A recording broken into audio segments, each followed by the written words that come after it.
Kaidi Ladendi. So let's move straight to our next conversation.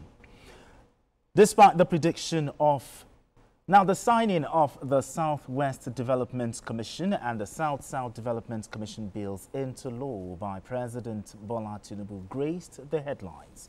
The senator representing Ogun East and former Governor of Ogun State, Gbenga Daniel, expressed more elation when he congratulated Southwest lawmakers for their relentless efforts in securing the passage of the bill.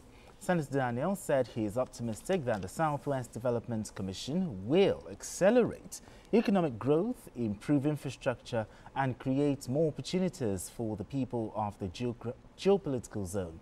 He described the move as a milestone in the current administration's efforts to promote regional development.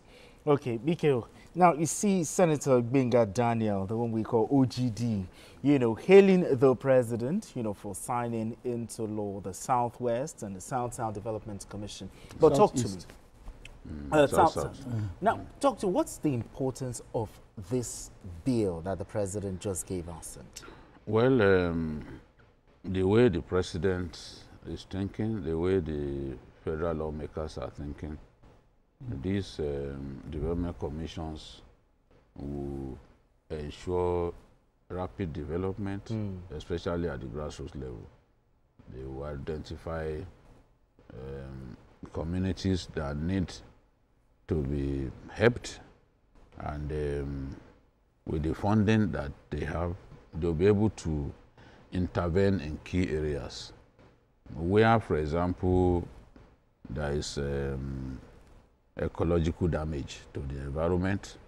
They can intervene. We've seen them do that in the Niger Delta. So if we look at some of the positive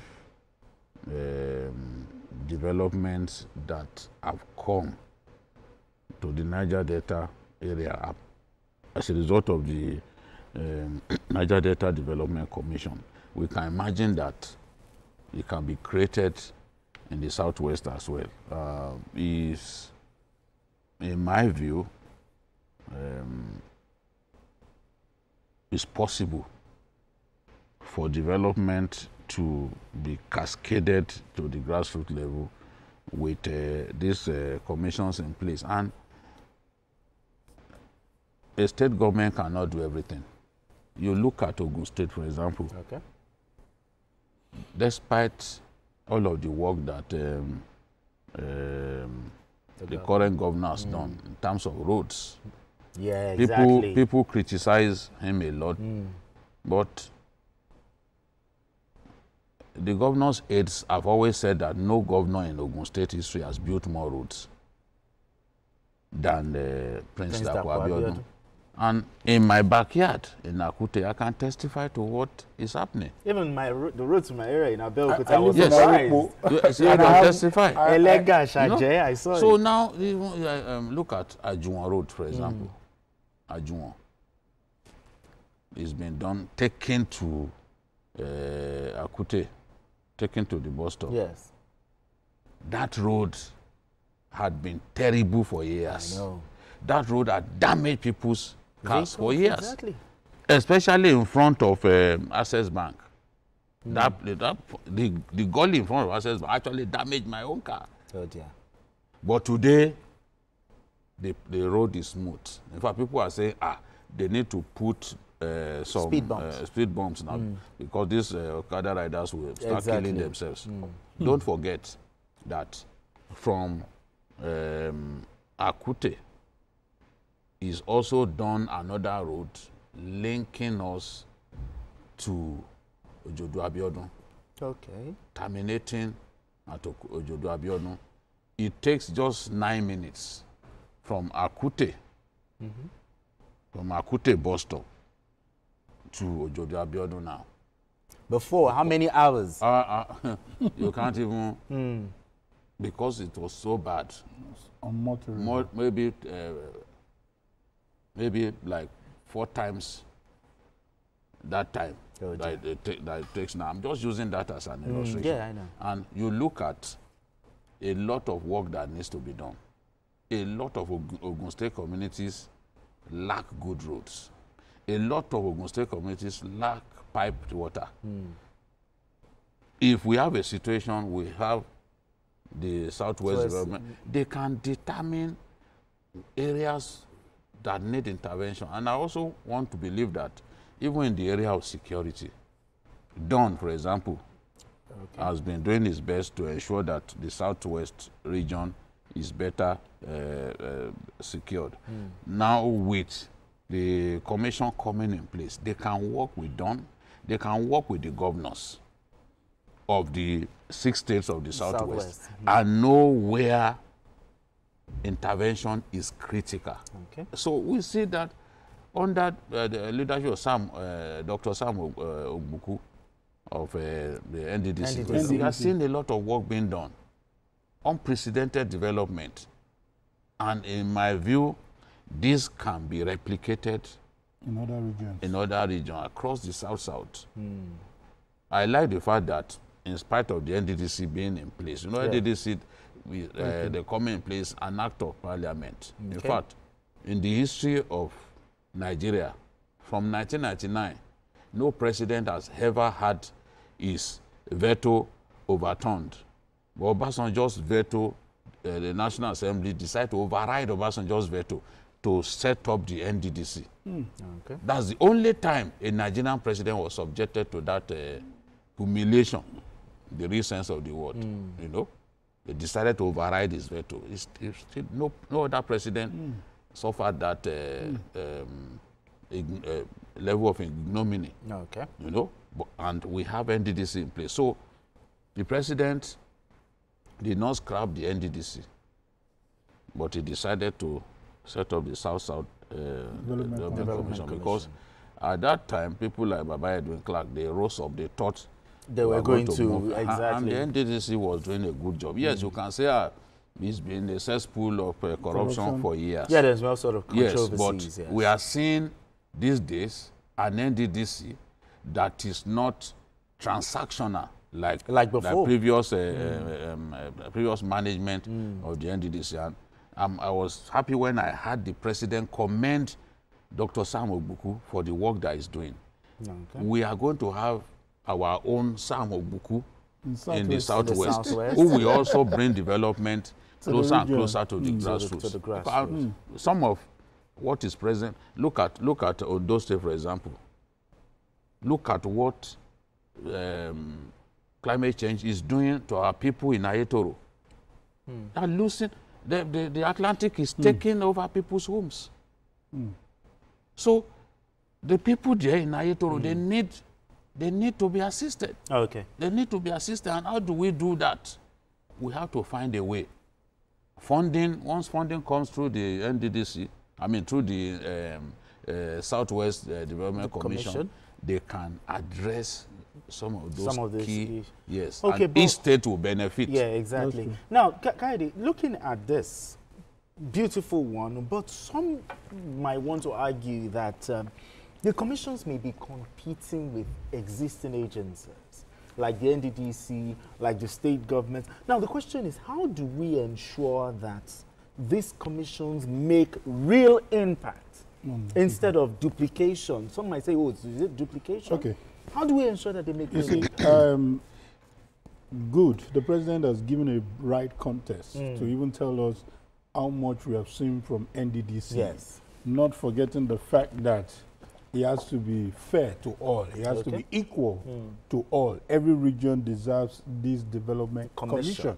I was privileged to go on a tour with the Northeast Development Commission, and I was shocked. In fact, I was telling them that this development has been terribly underreported. Yes. You understand? I was seeing roads, I was seeing schools, I was like, this is not the Meduguri that has been painted.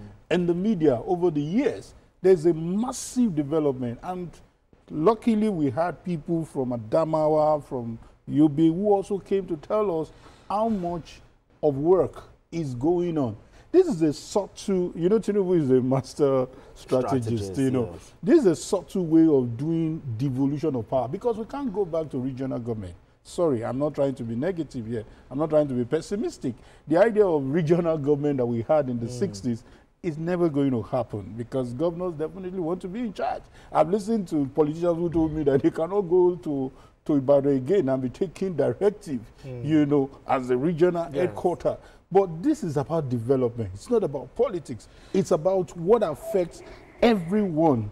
So, and you see the likes of Gbenga Daniel now, who was a governor, who was calling on the president to come to his intervention in his state. Yes. And the president was saying, I'm a president of all, I won't have time. But when there's a structure in place, like the Southwest Development Commission, the development is budgeted for. These things are already in the plan. So it is not about how much power you control as a governor. It is about how much development comes to your state. Now, another thing is for it not to be like the NDDC of old, where there were scandals, corruption. What do you think should be done differently to prevent We had a lawmaker on the station yesterday, and we also asked the same question. And one of the things he said is that the National Assembly also is part of their oversight function. They are monitoring what they are doing. And definitely they're also going to have a say. That's why they are so excited, you know, in pushing this kind of bills. Because for them, it is about how do I go back to my people? You understand? And say that you were there for 4 years, we cannot feel the federal presence. Okay. This is a conduit. This is a channel for this development to come closer to them. People. Because the governor will tell you, this is a federal road, this is something. And how many roads can federal government remember to do? Yes. But with this commission, vis-a-vis the Minister of Works and all that, because it's about development. That's what people want to see. Some of us have traveled out and we are saying, how can we ever achieve this height? Exactly. And all we need is this kind of thinking. And I think it's a welcome development. All right, BK, to round it up, what do you think can be done differently? Just so that it won't also be a cesspool of corruption or something. What can be done differently this time? No, there has to be accountability. Okay, BK, just hold that thought. We have Alaba calling from Lagos. Alaba, let's talk. Yeah, good evening, sir. Hello?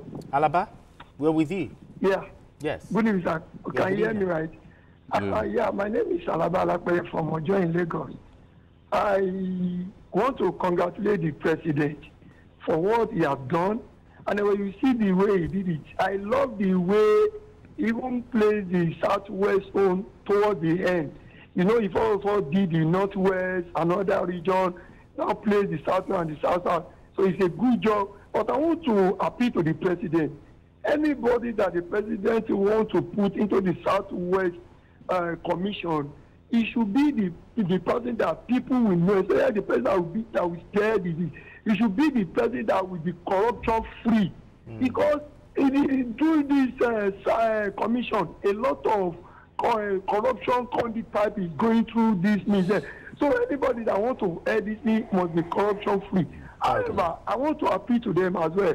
Education should be the top priority in the Southwest because we, the Southwesterners, we love education. So education should be the top priority so that our unborn generation can have good things to hear. Good evening. Absolutely. All right, BK. Yes, there has to be accountability. And I think as much as possible, civil society organizations with a good record of integrity should be brought on board to even scrutinize projects and ensure that projects are delivered in good time. You know, so once you set out, you show the world that you are for accountability. You don't want to do things the way they were done in the past. I think we'll begin to see a marked change in the way these commissions are run. I want to believe that there's so much work to do, and once the bureaucratic part of the work is done, they must hit the ground running, and there's so much work. In many of the states, the governors can't do everything. Sure. What kind of budget would you have? Even Lagos. When you visit some parts of Lagos, especially Ikorodu, some parts of Ikorodu, you see clearly that development has not reached them. That's true. There are some places without roads, terrible places. Ikorodu. You know, in Ikorodu, yes, some distant places. Yeah, you know, so now those places need development brought to them. All of the people speaking, all Jews or all of them, they are saying, look, this thing will bring development closer and closer to the grassroots, and the impact of government will be felt. So this is what we want to see. But there must be transparency in the award of contracts. You must allow people to bid. Very key. Bid for contracts. Competitive bidding must happen. This idea of people just published in newspapers. You know, the era of simply giving contract to your friends should be a thing of the past. Absolutely. All right, let's move straight to our third